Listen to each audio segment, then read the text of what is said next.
Bismillahirrahmanirrahim. Assalamualaikum warahmatullahi wabarakatuh. Perkenalkan, nama saya Salman Dermawan. Di sini saya akan menjelaskan mengenai metode Agile dari program mata kuliah yaitu manajemen proyek perangkat lunak dengan dosen pengampu Bapak Prajoko Mkom.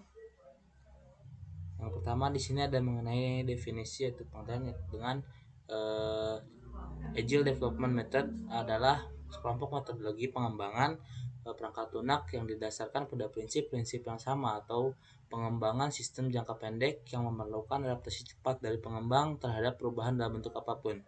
Agile Development Method merupakan salah satu dari metode pengembangan perangkat lunak yang digunakan dalam pengembangan perangkat lunak. Agile memiliki pengertian bersifat cepat, ringan, bebas, bergerak, dan waspada, sehingga saat membuat perangkat lunak ataupun software dengan menggunakan metode Agile, diperlukan inovasi dan responsibility yang baik antara tim pengembang dan klien agar kualitas dari perangkat lunak yang dihasilkan bagus dan kelincahan dari tim seimbang.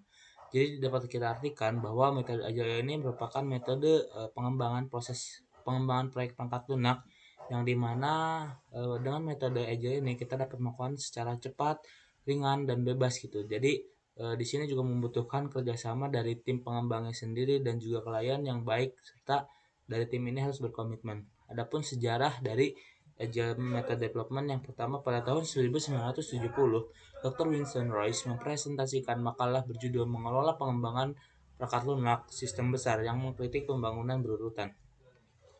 Dan juga pada tahun 2001, The Agile Manifesto diperkenalkan istilah pada tahun 2001. Sejak saat itu Agile Movement dengan segala nilai-nilai, prinsip, metode, praktek, alat-alat, juara, dan praktisi, filosofi, dan budaya secara signifikan mengubah landscape modern rekayasa perangkat lunak dan perangkat lunak komersial pembangunan di era internet. Ada juga pada Februari tahun 2001 ada 17 pengembang software yang bertemu di Snowbird Utah Resort mendiskusikan metode pengembangan software dengan ringan gitu. Mereka menerbitkan manifesto untuk Agile Software Development. Ada juga di sini kelebihan dan kekurangan dari kita menggunakan metode Agile Development sendiri. Yang pertama yaitu ada kelebihan di mana proses pengembangan perangkat lunak ataupun software membutuhkan waktu yang relatif cepat dan tidak membutuhkan research yang besar ataupun tempat yang besar. Dan ada juga fleksibilitas yang dimana pada metode Agile ini memungkinkan tim untuk menyesuaikan perubahan kebutuhan pelanggan atau lingkungan proyek dengan cepat. Tim dapat merespon perubahan dengan lebih mudah dan efisien daripada dalam metodologi tradisional yang lebih kaku. Jadi di sini para pengembang itu bisa bebas dan efisien dan mudah gitu ketika perubahan pada software. Ada juga prosesnya yang singkat yang dikatakan tadi. Di sini kita ketika menggunakan metode Agile dapat lebih singkat, lebih cepat dan efisien dan teratur dan mampu membuat alur kerja yang lebih efisien dan lebih baik. Assalamualaikum warahmatullahi wabarakatuh. Baik, di sini saya akan meneruskan atau menerangkan apa yang diterangkan dari saudara Salman tentang metode Agile. Langsung saja ke pembahasannya. Mengulas kembali yang Salman terangkan, yaitu kelebihan dan kekurangan Agile. Di sini Salman sudah menerangkan tentang kelebihan. Untuk kekurangannya, metode ini kurang cocok diimplementasikan pada tim yang tidak memiliki komitmen untuk bekerja sama atau menyelesaikan proyek bersama-sama. Terus adanya ketidakpastian waktu berakhirnya proyek gitu. Terus terlebih ketika ada banyak perubahan. Terus jangkauan kerja yang dapat berubah-ubah juga menjadi salah satu kelemahan metode ini. Baik, ada beberapa juga metode agile. Salah satunya mungkin ada metode Extreme Programming atau disingkat XP merupakan suatu model yang tergolong dalam pendekatan agile yang diusulkan oleh Ken Beck. Terus definisi XP adalah sebagai berikut: Extreme Programming atau XP is a lightweight, efficient, low risk, flexible, predictable, scientific, dan and fun way to develop software. Artinya apa? Artinya si XP ini atau Extreme Programming ini sangat efisien, terus low risk tuh resikonya rendah gitu, terus fleksibel juga, terus bisa diprediksi juga, terus scientific tuh ilmu pengetahuan, terus eh, gampang untuk mendevelop software ini juga. Model ini cenderung menggunakan pendekatan object oriented. Adapun siklus metode XP di sini ada planning dulu. Terus planning tuh ada apa aja sih? User stories tuh cerita dari user, values dan nilainya, acceptance kriteria atau kriteria yang bisa diterima, terus iteration plan, rencana yang dibuatnya gitu. Terus ada design. Di sini simple design, desain yang simple, terus find solution. Nah, terus langsung ke coding. Di sini refactoring atau pair programming di sini tuh menjelaskan tentang memperbaiki programnya, terus dicoba unit test, continuous integration, terus dites, diterima testingnya gitu bagus gitu, terus langsung software increment project personal komputer itu rilis atau dikeluarkan. Tahapan metode XP gitu, ada planning. Tahap pertama adalah pertemuan antara klien dengan tim developer guna presentasi gambaran hasil yang diinginkan oleh klien. Jadi di sini itu planning itu atau tahap perencanaan yang diinginkan klien itu seperti apa sih gitu. Nah, di situ diadakan rapat untuk gimana maunya klien, gambarannya seperti apa dan lain sebagainya. Designing di sini, tahap designing sebenarnya merupakan bagian dari proses planning, tetapi dapat dipisahkan untuk mengoptimalkan kedua proses ini. Hal ini terkait dengan salah satu nilai utama XP, yaitu kesederhanaan. Desain yang baik membawa logika dan struktur ke dalam sistem sehingga dapat menghindari kompleksitas dan redundansi yang tidak diperlukan.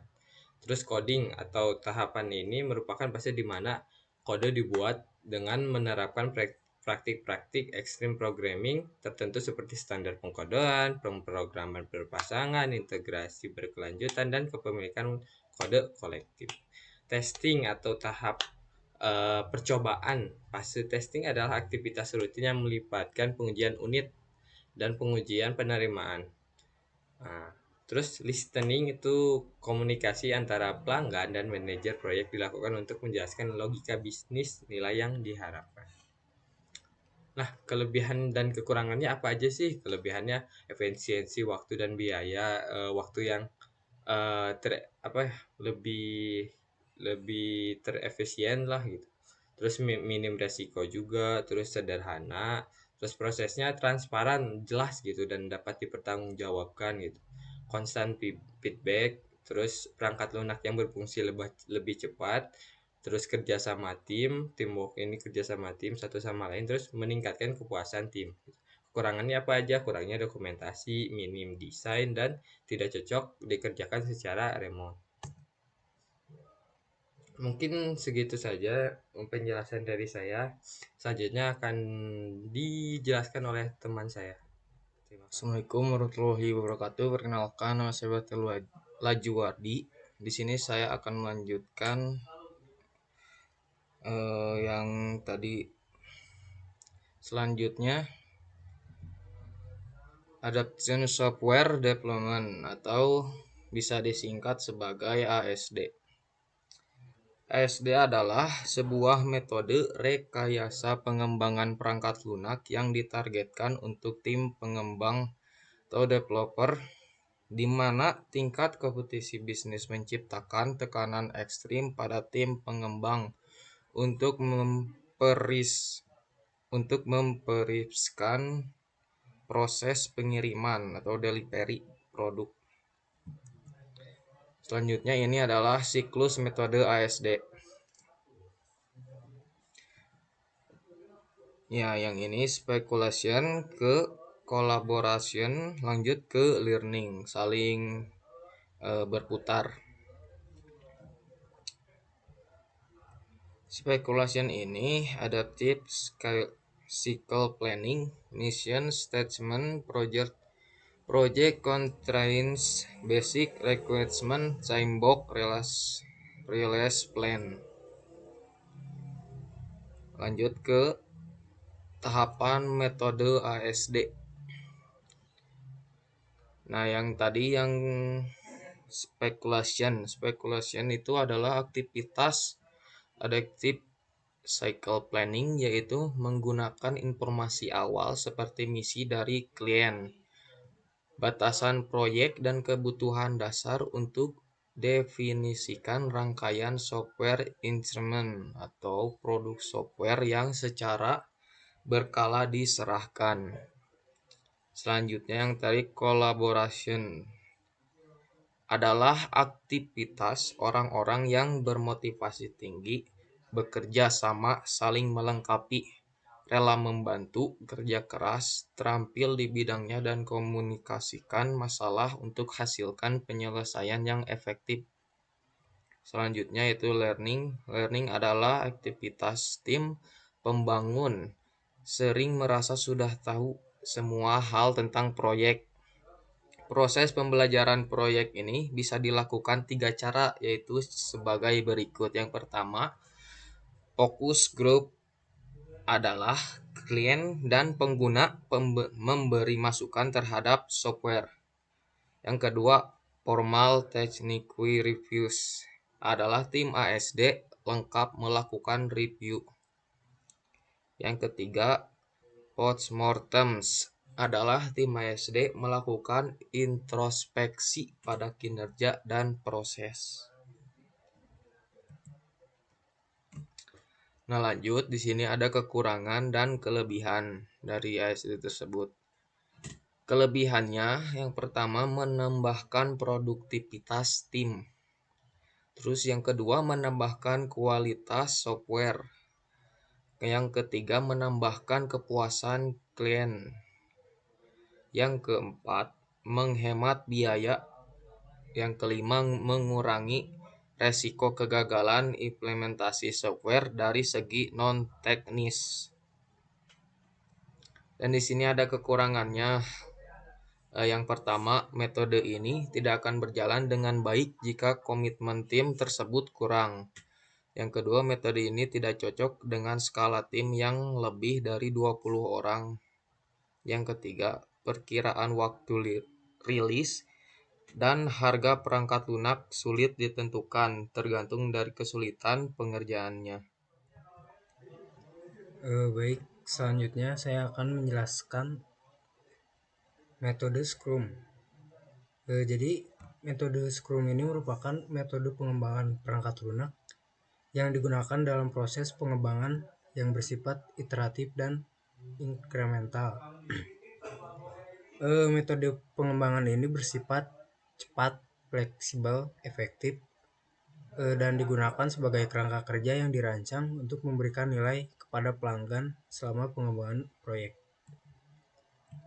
Kemudian di sini ada siklus metodenya, bisa dilihat mulai dari produk backlog ke sprint backlog dan terakhir potensial shippable product increment.